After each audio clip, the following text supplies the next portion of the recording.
I'm an admissions representative here at the Institute of Culinary Education in New York City. ICE was founded in 1975 originally as Peter Kump's cooking school, looking to fill a need to help prepare chefs train for the industry. We have two state-of-the-art facilities, one here in New York City and one in Los Angeles, and we're here to help teach foundational skills and advanced techniques to help you further your culinary career. With the school itself, we have a very diverse population of students coming from all across the world, sharing the same passion, which is food. I would like to now introduce Chef Kierin for the cooking demonstration.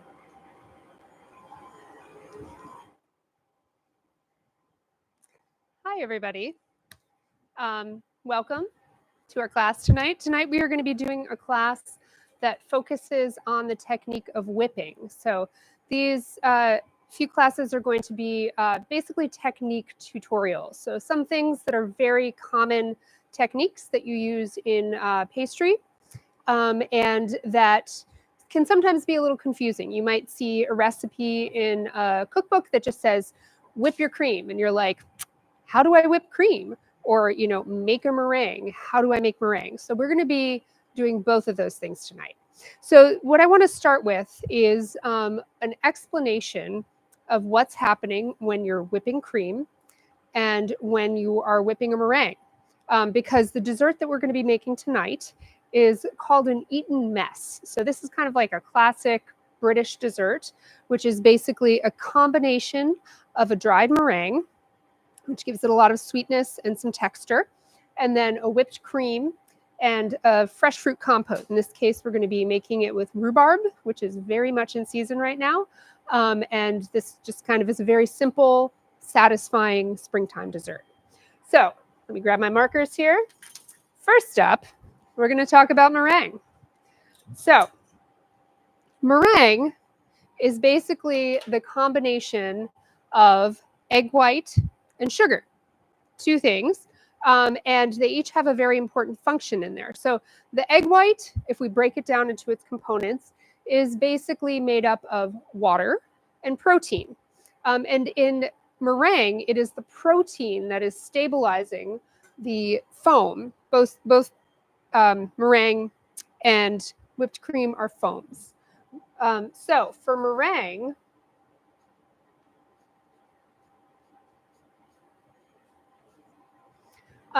we want to think about our, to start with, our little proteins are floating around. They're kind of all balled up on themselves like this. Hopefully I'm drawing this big enough that everybody can see. So here's our little proteins. Let's imagine this is our bowl. And in with that protein, we have all of our water here. And this is a liquid because it's kind of floating around together. When we start whipping it, here's our bowl again. Can you tell I went to art school?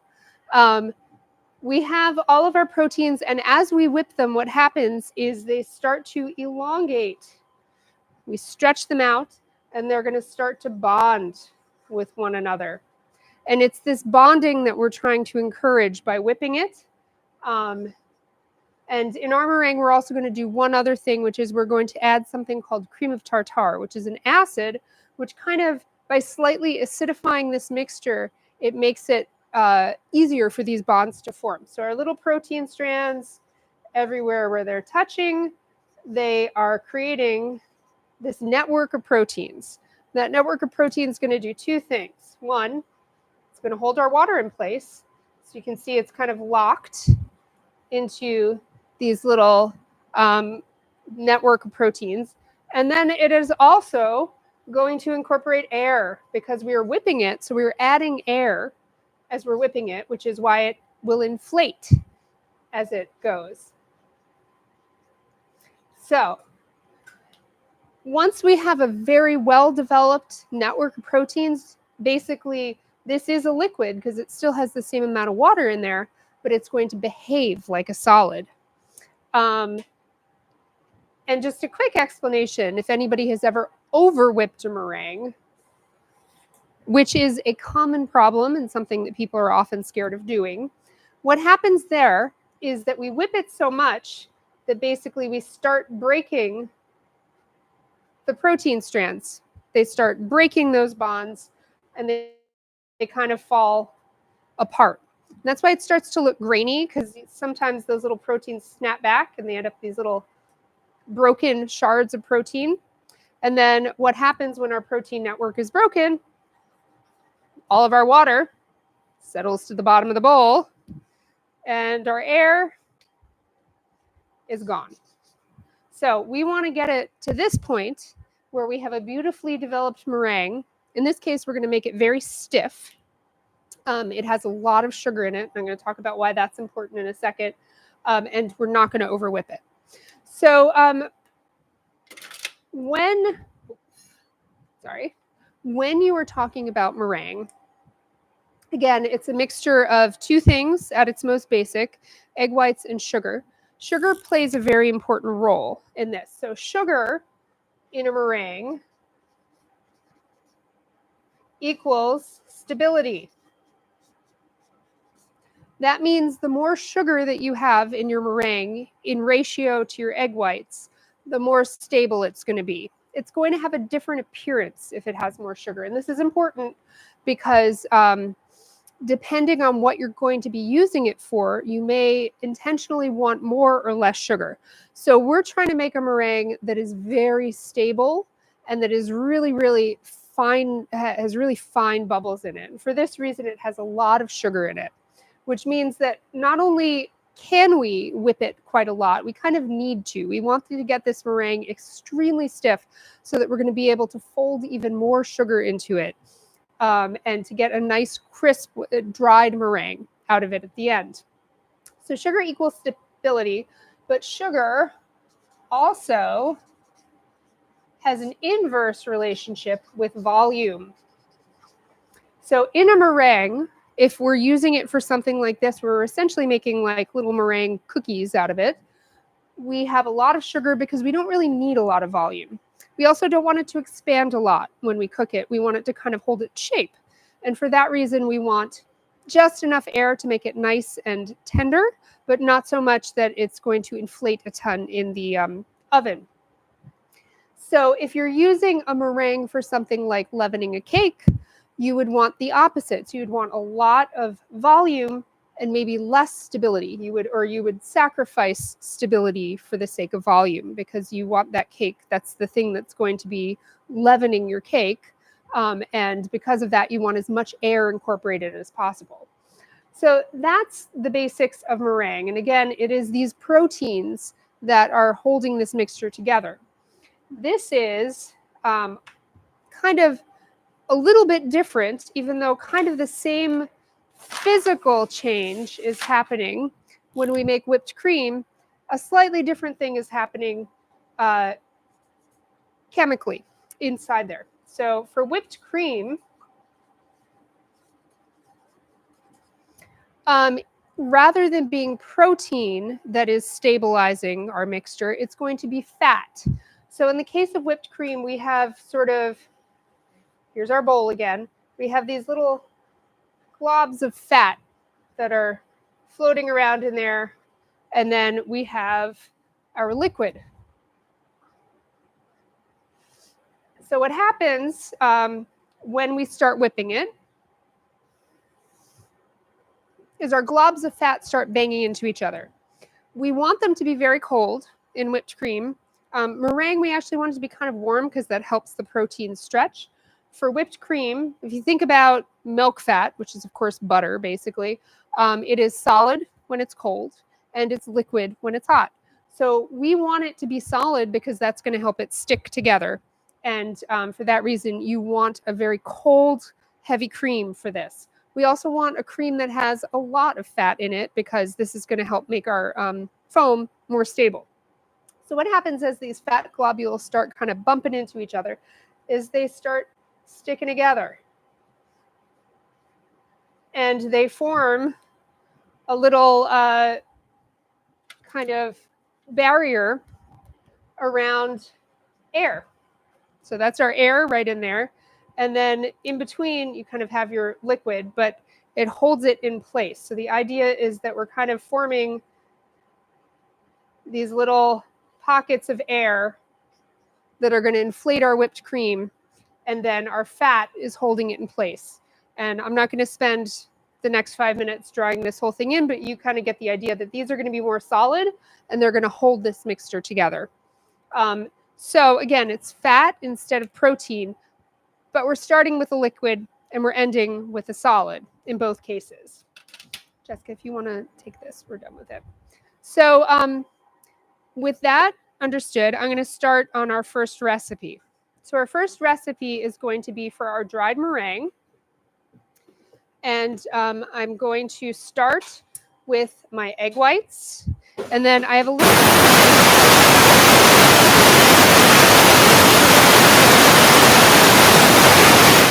ever so slightly.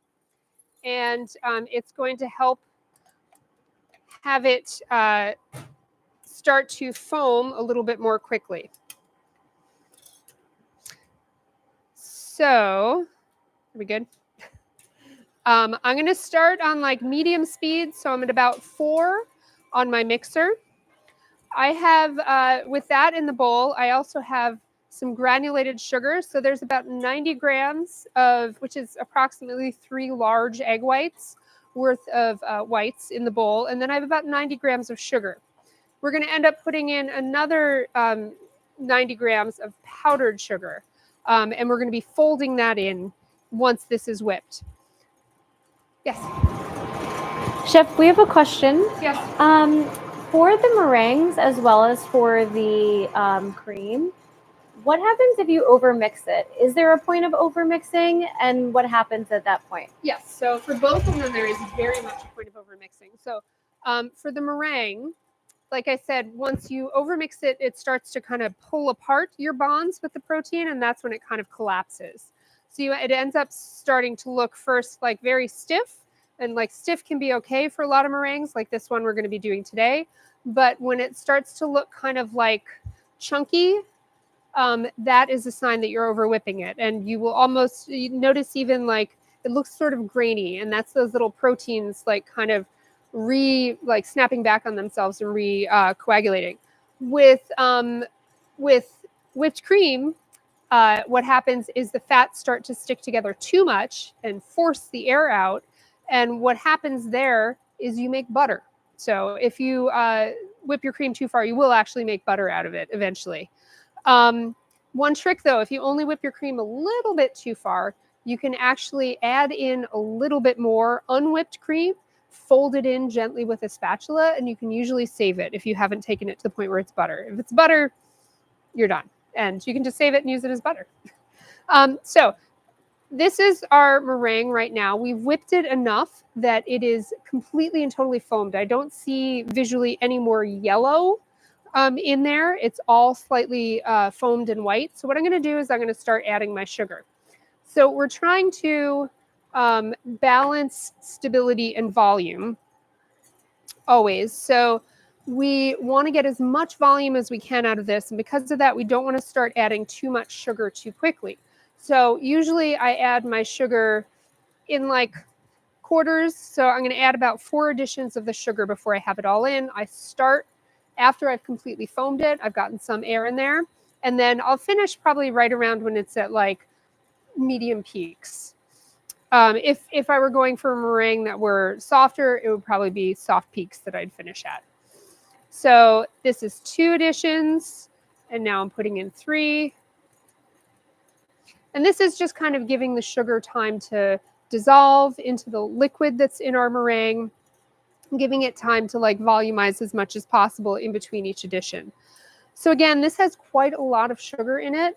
And because of that, we really can get away with whipping it pretty aggressively. And we want this to be very stiff because we want to be able to fold this powdered sugar into it and still have it be pipeable, because we want it to hold its shape when we pipe it. So this is my last addition of sugar. In you go. And now this has equal weights of sugar and egg whites in it. So I'm going to turn this up a little bit. And we want to whip it until it's really quite stiff. You can see that it's starting to make like the whisk is leaving kind of marks in our meringue as it goes around. And I'm going to let it go I'm at speed 6 right now on my KitchenAid. And I'm probably going to turn it up all the way right when we're getting close to the end. Once you have all that sugar in there, you can get away with whipping your meringue at quite a high speed and it won't overwhip. Again, if it had less sugar in ratio to the whites, I would definitely have it lower speed, and I wouldn't be taking it as far either. So it's looking nice, and like the bubbles are really tiny. It's a beautiful white color. So I'm going to turn this up. So judging a meringue, hopefully you can hear me, judging a meringue is one of the more complicated things. People aren't sure if it's soft peak or if it's stiff peak. So my rules for how to judge a meringue are based on how far it comes up above the wires of the whisk. And a meringue which has less sugar in it is going to look very different visually from a meringue that has a lot of sugar like this one. A meringue with less sugar, you're going to actually be able to kind of see the bubbles. They're not very small. A meringue like this one that has a lot of sugar in it is like the bubbles are so tiny, it just looks like a really sort of opaque white color. It's almost like, I don't know, paste or something like that. It's very thick and it's very opaque. So regardless of what it looks like visually, though, this test is going to be the same. So soft peak meringue, what I want you to do, and here I've got another bowl to demo this. You're going to put your, or whatever you're judging, I want you to swirl your whisk around in it a little bit, pull it straight up, and then turn it over. And that's going to tell you what's actually happening. If you pull it up and turn it at the same time, I'm not going to give you an accurate read. So swirl it around, straight up, turn it over. If it's soft peak, it's going to sort of fall over and be at the level of the whisk wires. If it's running off the whisk wires, it hasn't even reached soft peak yet. You need to whip it more. Soft peak, it will be at the level of the whisk wires. If it is medium peak, it's going to stick up and then flop over. And if it's stiff peak, it will stick straight up above the whisk wires. And that test kind of works for any meringue with any amount of sugar in it. So this meringue is looking very nice and stiff now. I'm going to give it just another 15 seconds or so at high speed. And then while that is finishing whipping, I am going to grab a sheet pan. I have a piping bag. If you don't have an actual piping bag, you can actually use a Ziploc bag for this as well. I have my scissors, and I've got a sheet with a piece of parchment. Put that there for a second. Okay, so here is our test. So I'm going to swirl this around a little bit. That kind of softens up the meringue, so it's going to tell me exactly how stiff it is. Pull it straight up, turn it over. That is sticking straight up, not moving at all. So this is a beautifully stiff meringue. Hey, Chef, we have 2 more questions. So one of the questions was about the cream of tartar. I think someone just missed kind of why you added that. And then the second question is there an ideal time for when to add the sugar? Okay, so the cream of tartar, again, it's an acid, basically. It acidifies the egg whites a little bit so that it helps promote bonding of the proteins so that you form the meringue more easily. And that's the purpose of the cream tartar. But you could use a different acid. So you could use a very small amount of vinegar would work, a very small amount of lemon juice. They all do the same thing, and it's the acidification of the mixture that makes that happen. And in terms of when you're adding the sugar, the granulated sugar that's stabilizing this, it's as soon as you have whipped this enough that it looks like all of the egg white is just starting to be aerated. Again, you've formed a little bit of volume in there. That's when you're going to start adding your sugar. And then, there are different ways that people prefer to do it. Some people add it in thirds, some people add it in quarters, some people just like sprinkle continuously. I'm convinced, however people were taught to do it the first time, that's how they end up doing it for the rest of their lives. It's just kind of a habit. All of them work, but you just want to go gradually. You never want to dump it all the way in because that's going to sort of prevent it from ever getting as much volume as it might have gotten. So we have our finished meringue here. You can see, again, it is, whoop, I'm trying to hold too many things here. It is a liquid that behaves like a solid, right? So I've got a sifter. First, I'm going to take my little bit of vanilla, just put it right in there. I'm also going to add a tiny little pinch of salt. I put salt in pretty much everything, but, and then I'm going to start sifting in my powdered sugar. And I usually just sift this all in at once. You know, a more delicate mixture, maybe I would put it in a little bit of time and fold it in gradually. But for this, I'm just going to put it all in there. It's going to be a little hard to fold at first because this is going to be kind of like chunky and it's not going to want to accept the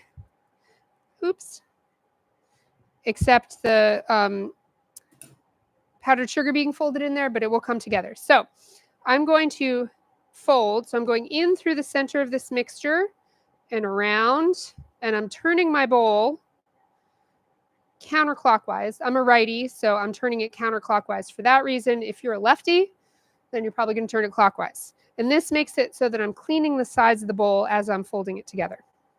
A nice, efficient motion.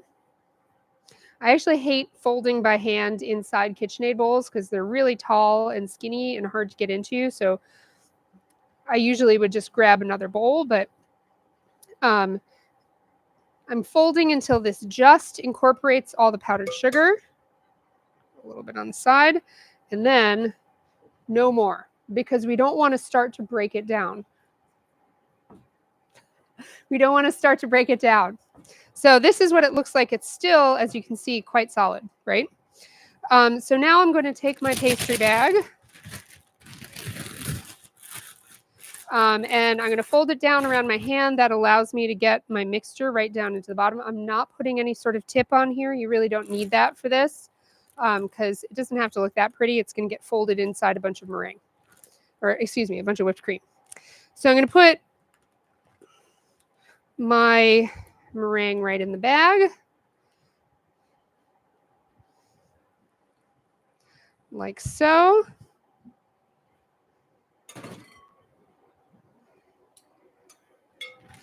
And then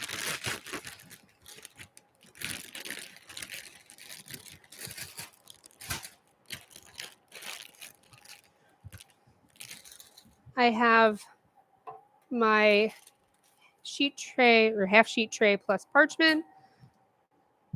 I'm going to cut the tip off my bag.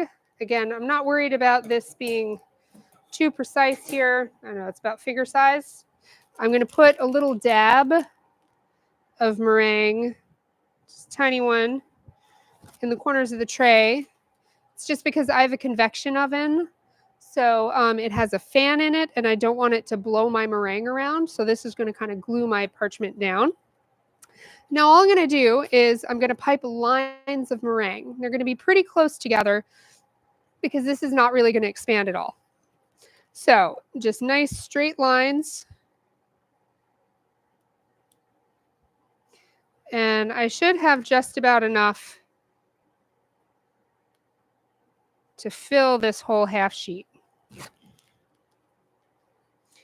There's just a little bit of space between each one.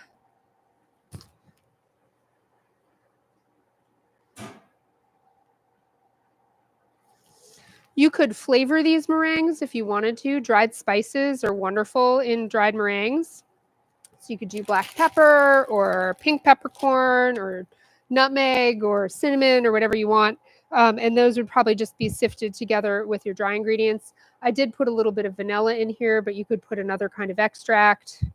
I've done them with nuts in them, even though you have to be careful whenever you're adding fat to a meringue because it prevents the proteins from bonding quite so well. So you want to, like for nuts or something, usually I add them right at the end and mix them in as little as possible.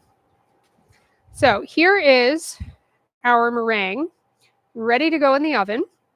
And we are going to put it in at 225 degrees for about an hour. We want to cook them until they're nice and crisp. And what we're looking for is just they're kind of dried all the way through. They may still be a little bit soft when you take them out of the oven because they are still hot. But once they cool down, you will see that they're crisp all the way through. The way that I usually test these is I'll break off a little piece and I'll just kind of leave it on my counter to cool down for a minute or two, and then take a bite of it. And if it's nice and crisp and doesn't feel chewy on the inside, you're done. So while those are cooking, the next thing we're going to do is make our delicious rhubarb compote. So we have this beautiful red hothouse rhubarb. So this is in New York, like not quite in season yet, or maybe just barely coming into season. This was always like my favorite when it finally did come into season, because rhubarb is kind of the first thing to hit. That's, you know, a sign of spring, and you've had like apples and pears all winter long and you're just totally sick of them. It's like rhubarb and it's so red and festive. So what we want to do is we're going to cut the very ends off of it. Usually rhubarb is sold with the leaves already removed. The leaves of rhubarb are mildly poisonous, so you don't want to eat them. So if you ever do get rhubarb that has any portions of the leaves still on it, you're just going to cut any part that has a little bit of leaf left on it off and discard it. And I just cut the ends off to get it nice and clean. This compote, you know, there are ways to gently poach rhubarb so that it will keep its shape, and you'll have, you know, kind of a nice piece of rhubarb left at the end, but that's kind of not what we're going for here. We're just, again, it's an Eton mess. We're not trying to make it really fancy. So we're going to let this rhubarb cook down into like just a very soft, beautiful pink compote. So I'm just going to cut small pieces of rhubarb here. I'm not too worried. I mean, they're about a ½ inch thick.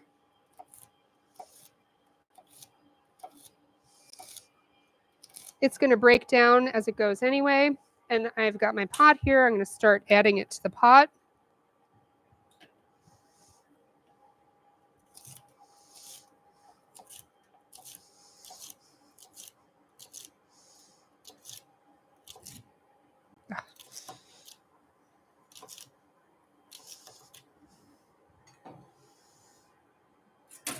You know what I just realized?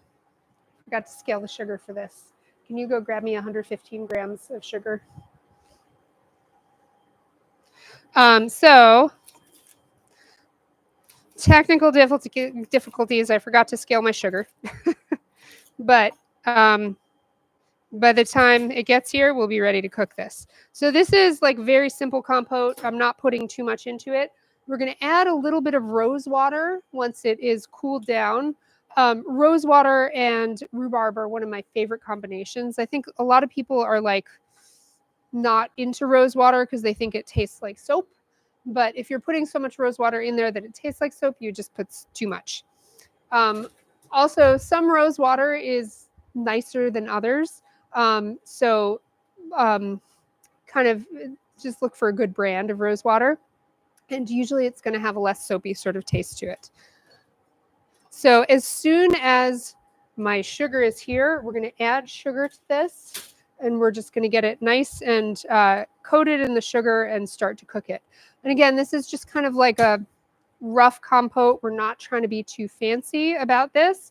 We're going to have a nice sort of loose mixture at the end. It's going to give a little bit of color, but it doesn't really have much shape on its own. Are there any more questions while I'm waiting for sugar? Sorry about that, everyone. Yeah, one question is, what are other uses for rhubarb? Oh my goodness, so many. So rhubarb is actually, it's not a fruit, it's a vegetable. And it can be used for both sweet and savory uses. I love it in pie. Obviously, it goes great with strawberries also. So you can, thank you, or like a plain old rhubarb crumble. So you just have like some streusel with it. And for savory uses, it goes really deliciously with meats because it's very tart. So you can just kind of roast it with, I've done it with chicken or with sausages, and it's a really delicious accompaniment. And again, you can just sort of lightly poach it with some sugar syrup and get like nice pieces of rhubarb, and that's delicious accompanying a custard or something like that. So I'm just kind of tossing the rhubarb together with the sugar here to just kind of get it to start to release its juices. Usually if I have more time with rhubarb, I would let it kind of sit for a little while and if you let it sit, it kind of dissolves the sugar and it starts to pull the juices out, and then it cooks even more nicely. But we're just going to go for it with this. Come on. Okay, so I'm going to turn this all the way up at first. Oh my goodness, except for that horrible noise it's making. I don't know why our induction burners, all induction burners, when you turn them all the way up, they have this like very high-pitched squeal that I think is one of those sounds that only young people can hear. And that's how I tell myself I'm still young. But so we're going to just start cooking this. We're going to ignore it for a little bit. And while I ignore it, I'm going to get my whipped cream and we're going to start whipping our whipped cream.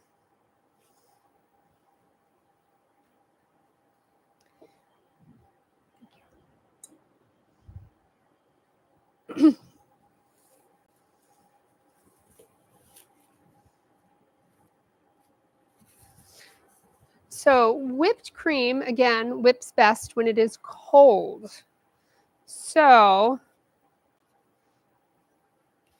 we had this bowl in the fridge and it was being kept nice and cold. Also, it's a glass bowl, so it's going to hold on to that chill really nicely.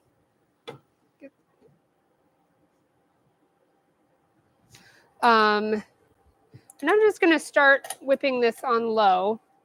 We're doing a little bit of television magic because I have already made a compote that is already cooled. So you'll be able to see this, and then we're going to put it together pretty quickly afterwards because I already have someone that's ready to go. So if this already had some juice coming out of it, it would be making less of a sizzling noise, but it's kind of drawing the juice out as it is starting to heat it up. Any more questions? Chef, I know you mentioned you were adding rose water to the end of the compote. If someone didn't want to add that, is there something else you'd recommend? Well, you can leave it just as is, and it's delicious just as is. You could add a little bit of vanilla, you could add a little bit of lemon juice or orange blossom water. But you know, rhubarb is really delicious just on its own, so just leaving it alone would be fine too. Rhubarb goes deliciously with other fruits also, so if you wanted to add some berries in with it, like strawberries or raspberries, I know strawberry rhubarb is like classic combination, but raspberries work really nicely too. So either one of those would be good. And you could just kind of, like, I probably wouldn't cook those into the compote. I would just chop them up, add them in fresh, toss them in at the end, and then you would have a nice strawberry rhubarb kind of thing. Berries, you don't really need to cook because they're so delicate anyway. So this, you might hear it maybe that it's starting to bubble a little bit, but you can see there's some juice starting to come out of our rhubarb. And we're just going to keep this going and let it start to break down. And just a clarifying question, will the rhubarb create its own liquid as it's being cooked? Yes, it will. So again, normally I'd probably put this in there, let it sit for about half an hour to an hour, and then I would cook it. It's going to let out its juice and start to break down anyway. But if you kind of have the juice coming out first because of exposure, we call it macerating the rhubarb, it will cook down even more easily and quickly. So it is starting to let out its juice now. It's getting nice and bubbly at the bottom. Whoops. And really, I just need to leave it alone. So I'm going to start whipping this cream. So I'm at about medium speed here. I'm going to add a teeny tiny little pinch of salt. Cream is sweet on its own, so dairy has sugar in it. Everybody's heard of lactose. Lactose is a sugar. So lactose makes it so that cream is naturally, subtly sweet. And I really love to kind of not mess with that too much, especially because we're about to add a ton of meringue in there, which is extremely sweet. So we're balancing all these flavors in here. The rhubarb is going to be nice and sweet tart. The cream is going to be nice and creamy and have a subtle sweetness, and the meringue is going to be extremely sweet. So the rhubarb is going to start to break down as it cooks, and that is fine. The beautiful pink color that was from the outside of the rhubarb is going to kind of infuse the entire mixture, and it's going to make it so that it's a beautiful pink color. One thing that I like to watch out for with rhubarb is very stringy. Some people will actually peel it. I personally think that's too much work. So I just leave the strings on it, but I try not to cut it into I try not to leave it in too long pieces because the strings run down the length of the stalk. So if you cut it into pieces that are about 1/2 inch to 3/4 of an inch long, usually the strings aren't too noticeable. And they're also going to soften a little bit as we cook it. So it's just barely starting to break down. Okay, so our cream, which is going at the same time, is going to start to foam up a little bit. I can see some bubbles forming at the top, and we're just going to let it keep going. Both meringue and whipped cream, generally, you want to let them take their time, which again is why I only have this on about 4. If you didn't have a KitchenAid mixer, and you're just doing this, say, with a whisk, it's actually not that hard to do. If you have a whisk, it just takes a little bit of elbow grease, but usually when I'm at home and I'm whipping cream for something, I actually just do it by hand because it's too much work for me to lug out my KitchenAid mixer. And it's not that bad. Another trick is you can actually put cold cream, probably not this much cold cream, but a smaller amount into like a deli quart container and just shake it. And again, it's the fats banging into each other that makes it start to thicken up. And that will happen in there. It takes a little bit of doing, but it can be a fun party trick when you just pass around a quart of cold cream and have everybody whip it by shaking it. So my rhubarb is starting to break down. And we really kind of want to, with this compote, cook off a lot of the extra liquid so that it is nice and thick, because we don't want it to be runny when we put it into our glasses and make our Eton Mess. So you can see it's starting to break down a little bit there, and we're just going to let it keep going. Our cream is starting to have little lines being left by the whisk. That means it's thickening. So we're just going to let it keep going. This glass bowl is lovely because it holds on to the cold really nicely. And it's going to help that thicken up really nice and quickly because it's keeping the whipped cream so cold. I like, when I'm whipping cream by hand, I actually usually nest 2 bowls and have some ice and water in the bottom bowl, and that helps maintain the chill on the cream, and cream whips nicest when it is very cold.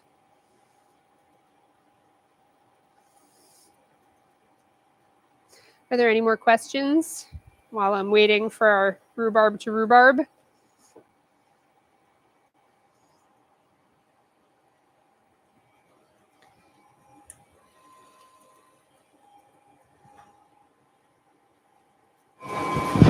We have one question going back to the meringues. So are the vanilla bean paste or extract added in the same amounts, and is the flavor effect the same between the two? Pretty much, yeah. I don't change it up too much. Technically, like when I first encountered vanilla bean paste, people told me it's like twice as strong as extract. I don't actually think that's true. So I usually swap them out 1 for 1. So if it was by volume and I had, just like a 1/2 teaspoon of vanilla bean extract, I would add the same amount of paste. I also like a lot of vanilla flavor. So I never mind if I end up with a little bit too much. So here is our whipped cream. This is still pretty soft. It's getting there, but it's starting to hold the peak a little bit. So it's a similar thing that we're looking for. It's starting to stand up with the whipped cream versus the meringue, even if it's a slightly different thing that's happening in there. I'm going to let this go just a touch further, and then it will be ready. So I'm going to lower this down. Normally, I would let this take longer and really break down slowly. It would probably take about maybe 10 minutes or so to get it all the way cooked, 10 to 15 minutes maybe. Kind of low and slow with jam is nice because it's going to prevent it from burning on the bottom. Once you start cooking off a lot of that liquid, it can stick on the bottom of the pot, which is why I'm stirring it fairly frequently. You don't have to stand there and stir it continuously, but doing it pretty frequently helps. Chef, instead of the rose water, would orange blossom work with the rhubarb? Yeah, that would be another nice combination there. Like flowery flavors go really nice with rhubarb, even though it has a tartness. It also has like a floral quality to it, which is complemented by those flavors. And then another question is, where would you usually shop for rhubarb? For rhubarb, well, in season in New York, the green market is a great place to get rhubarb. Supermarkets sometimes stock it, but I find not as often. Even though my mother-in-law lives in Maryland and she has a Wegmans and they always have rhubarb. It's amazing. But around me, my local supermarket doesn't have it except for once or twice maybe in the season. So I would check your local farmer's market is probably your best bet. Or if you have a little patch of dirt, it's very easy to grow because it is a perennial, which means you just put it in the ground, it's a root, and it comes back every year. It's magic. Okay, so before I start to over whip my cream, we are done here. So you can see it's starting to get a little bit kind of chunky, and this is where I'm going to stop it. I wouldn't want to go any further than this because I don't want it to be too stiff. This is what it looks like. This is probably even a little bit overdone. Can you pass me some of the heavy cream that's in the fridge? So I'm going to show you. I took mine a little bit too far because I was talking. I'm going to show you how we're going to save this. So you can always, if you're not sure if your cream is over whipped or not, or too over whipped to save, you can always taste it. If you taste it and it leaves a greasy coating on your mouth, you're probably not going to be able to save it. But if you taste it and it kind of dissolves in your mouth nicely and it doesn't feel buttery, then you're fine. So this is what my cream looks like, a little bit over whipped. And you can tell because it looks kind of chunky and craggy. We want it to be a little bit more fluid. So what I'm going to do is I'm going to straight heavy cream, just pour it on in there. Because this recipe is so easy peasy, it's just whipped cream and a pinch of salt. I'm not worried about the ratios. If I had sugar sweetening this, I might worry more about making it less sweet than it was supposed to. But if it's just straight cream, this is the point at which you can do it. So I'm just going to use a spatula and I'm going to fold that heavy cream in there. I don't want to whisk it in because if I'm whisking it in, I'm going to be thickening it even more. And I'm trying to unthicken it a little bit. So I'm going to use a spatula. And then if it ends up after I get that amount folded in that it still needs to be whipped a little bit more, then you can whip it to just where you want it. But I think this is going to be just about perfect. And, these are a whole bunch of Eton messes, and I don't think it's going to be hurt by having just a little bit more cream in it. So there we go. This is holding its shape, nice and fluffy. And this is some nice, medium stiff peak whipped cream. So this is a very good trick to have so that you can save a whipped cream as long as you have a little bit more whipped cream on or heavy cream on hand. So this has my rhubarb compote has kind of most of the water has dissolved. My rhubarb has mostly broken down. I still want some chunks because it's nice to have that in there. But this is just about ready. So let me show it to you. Turn that off. You can see the compote still has a few chunks in there, but it's mostly broken down. It's this nice, even pink color, and it will be delicious. So we're gonna cool this down over an ice bath just to kind of make it happen quickly. You could also just like put this in the fridge. And television magic. Here is our beautiful rhubarb compote after it has cooled down. So this one broke down a little bit more, but you can see it still has a few chunks of rhubarb in there. This is my rose water. I'm just going to add my rose water. I like to put the rose water in when it's cool because rose water is very aromatic and you don't want to kind of dissolve too much of it or lessen the flavor. So I'm just going to sort of fold it in. And now all three components are ready for us to put it together. Is there a question? Yeah, we have one question about whipping the cream. And the question is there anything wrong with whipping the cream at too high of a speed other than running the risk of over whipping it? It kind of, you end up with not as like, this doesn't quite come out as nice. Maybe because it's much easier to over whip it. I find you end up with a much fluffier, more voluminous and smooth heavy, whipped cream if you do it at about medium speed. And again, I used to, when I was working at a restaurant, we would like have cream pies on the menu all the time. I would always force my cooks when they were topping the cream pies with cream, I would make them whip it by hand over an ice bath because it always came out nicest that way. So I have my meringues here. These, as you can see, are dried so that they're nice and crisp and dried through in the center. Nice and light and airy, delicious. And what I'm going to do, I know it seems awful after all that work piping them out, but I'm going to just sort of chop half of them up. Because Eton Mess, we want little chunks of meringue in our whipped cream. And we're going to chop up probably about 1/2 to 3/4 of it. We probably have more meringue than we need here. You can save some of this, and if you keep it tightly sealed, it will last for a few days. But again, you have to keep it tightly sealed because meringue is just loves to like soak up moisture from the air. So probably don't make this on a rainy day. And once I get about half of this ready, I'm going to go ahead and just put it right into, let's see if I can do this without making a mess. And put it right into my bowl of whipped cream.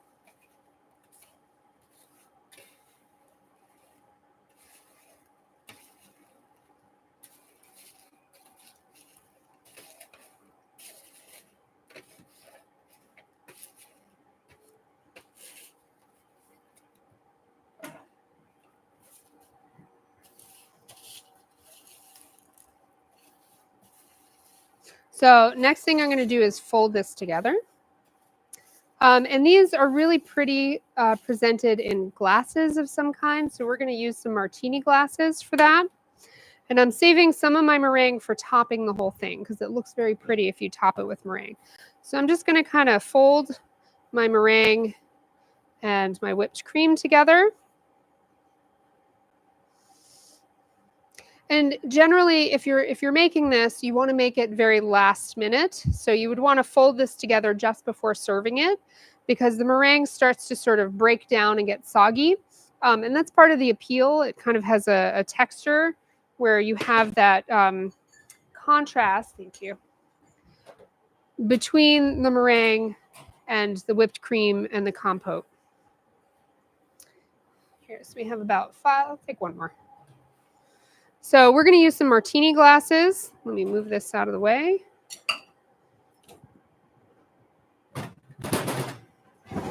See, we have these lovely martini glasses, but like stemless wine glasses would be nice for this to make a little coupe, or like highball glasses, something like that. I'm going to put a little bit of my compote on the bottom of each cup. Chef, should the meringues be soft to the touch? At this point, no, they should be nice and crispy. So they may be a little bit soft right when you take them out of the oven just because they're still warm. But as they cool down, they should get nice and crisp. So the meringues here, you can see I'll be able to snap it, and it's completely and totally dry in the center. So I've got my compote, and now I'm going to spoon some of my whipped cream meringue mixture in here. And we're kind of doing some layering here because it's going to look really pretty if we can see all of that compote inside the glass.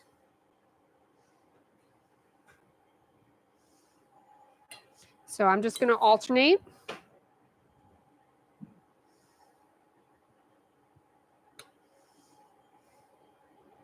Rhubarb is one of my favorite spring flavors, and it's such a seasonal thing. It's like nice to just eat as much of it as you can while you have it. A little bit more.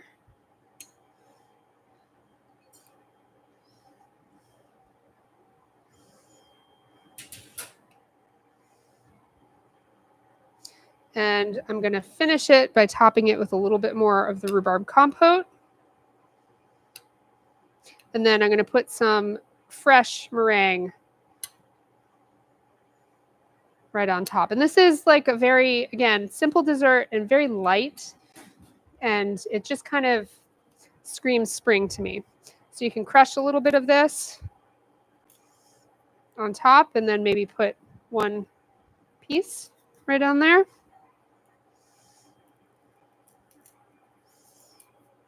And again, you'd want to put this together right before you serve it so that it doesn't have time to get too soggy.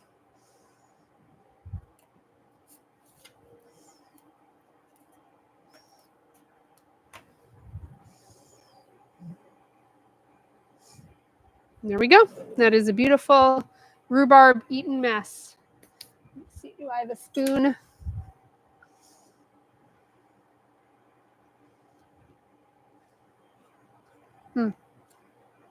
Cream and rhubarb is like the perfect combination. And it's not too sweet, even with the meringue. Very light, really delicious. So, cheers. Are there any other questions? The only question is, would you dust anything onto the top of the Eton messes? I don't think you really need to. I mean, hypothetically, you could dust it with a little bit of powdered sugar, but it doesn't really need it. The fun thing is if you wanted to add another flavor, you could do a little bit of like raspberry powder or something like that from like freeze-dried raspberry powder or strawberry powder would be another flavor to add to it. But yeah, it doesn't need it. And should the rhubarb, the compote, be warm or cold when you're assembling? This is completely cool. I know it's confusing because I just made it, but this is a batch that I'd cooled down. Again, TV magic. It was completely cool. And I would cool it down also before you add the rose water because the rose water will retain its flavor better if it's cooled. All right. I think that's all the questions we have. So thank you so much, Chef Kierin, and thanks everyone for joining. And we hope we'll see you all next month.